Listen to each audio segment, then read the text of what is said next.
À bord de l'avion, un homme trouve un poste radio dont les diffusions correspondent étrangement aux événements réels, le forçant à croire qu'il s'agit d'un appareil capable de prédire l'avenir. Selon les informations reçues, le vol 1015 doit s'écraser dans une demi-heure. Déterminé à sauver les passagers, Nick décide d'agir pour changer le destin. Il entend dans le poste radio que l'homme à la grande barbe assis à l'avant est un témoin sous protection, très probablement la cible d'une tentative pour faire échouer l'avion. Plus Nick y pense, plus il trouve cela plausible. Il s'approche discrètement de l'avant pour fouiller dans les bagages de l'homme à la barbe, sous les regards sceptiques des autres passagers. Cependant, dès qu'il ouvre le compartiment à bagages, un sac tombe, réveillant l'homme. Nick insiste sur le fait qu'il essaie de sauver des vies. Lorsque l'hôtesse de l'air découvre que Nick est à nouveau impliqué dans une altercation, elle lui demande impatiemment de retourner à son siège. Malgré cela, il exige que l'équipage vérifie l'identité de l'homme à la barbe. Les passagers, déjà fatigués des alarmes répétées de Nick, sont sur le point de provoquer un conflit. Finalement, le capitaine intervient personnellement pour calmer la situation. Nick continue d'écouter le poste radio, mais l'angoisse d'un éventuel crash ne le quitte pas. Le pilote, remarquant qu'il n'est pas à son siège et le considérant comme une source de panique, fait appel à un agent de bord pour le menotter. C'est dans ce moment de désespoir qu'un homme s'assoit à côté de lui, l'ancien commandant de bord assis à l'arrière. Cet homme lui fait part de sa confiance et se propose d'aider à résoudre la crise. Nick a une idée. Ayant une expérience de pilotage, il pourrait très bien permettre à cet homme d'entrer dans le cockpit pour reprendre le contrôle de l'avion et assurer un atterrissage en toute sécurité.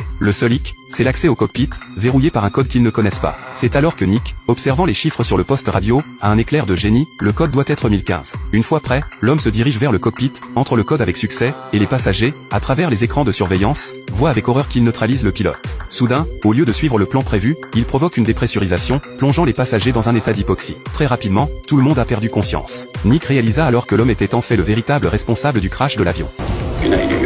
L'avion a perdu le contrôle et s'est enfoncé droit dans les nuages sombres. La seconde suivante, Nick se réveille sur la plage. Il allume aussitôt sa radio. Il découvre que tous les passagers du vol 1015 ont été sauvés, à l'exception d'une personne portée disparue. La seconde d'après, les passagers convergent de toutes parts vers Nick.